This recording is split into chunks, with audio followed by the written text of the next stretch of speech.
first job was working as a secondary school teacher in what was at the time Melbourne's most disadvantaged secondary school. So I had lots of new experiences and lots of opportunities to develop ideas around what engaged kids and what engaged communities. I could easily say something really cool like the Dalai Lama or something like that, but I actually really think I'd like to sit next to Liam Neeson, Liam Neeson, who's written all those really wonderful books about the architecture of happiness, etc. And I'm really interested in this sort of placemaking agenda and how does one create great urban spaces, so Elaine would be kind of cool as well. But with Liam, I'd be just happy to sit there and not talk.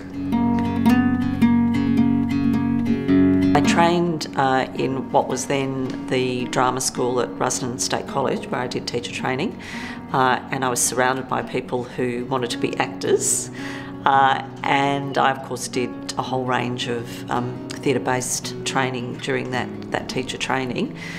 And of course I grew to love everything to do with literature and symbol and meaning and theatre and performance. And so I guess my life has been a constant journey through various iterations of the performing arts.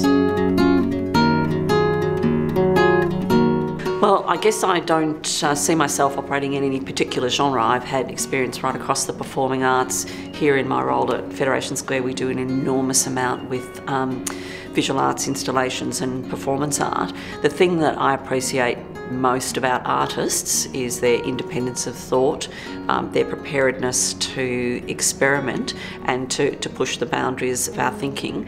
And here in the environment that we have at Fed Square, we're really keen to be working with independent artists who create a new sense of people's lives in the public realm, and that's a very successful exchange as far as we're concerned. So yeah, it's artists are always going to take you where you didn't think you could be, or maybe where you didn't want to go, and that's of course the great value of artists in the life of the community.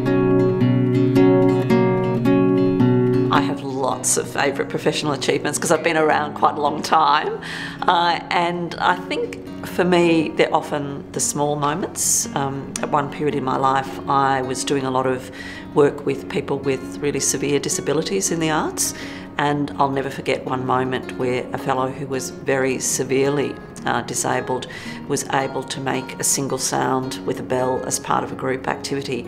And for me that was just the most extraordinary kind of statement about the power of the arts in people's lives. Every day here at Fed Square I look out and I see the cultural expression of a variety of different communities, and for me the facilitation of those moments is really the thing I'm most proud of.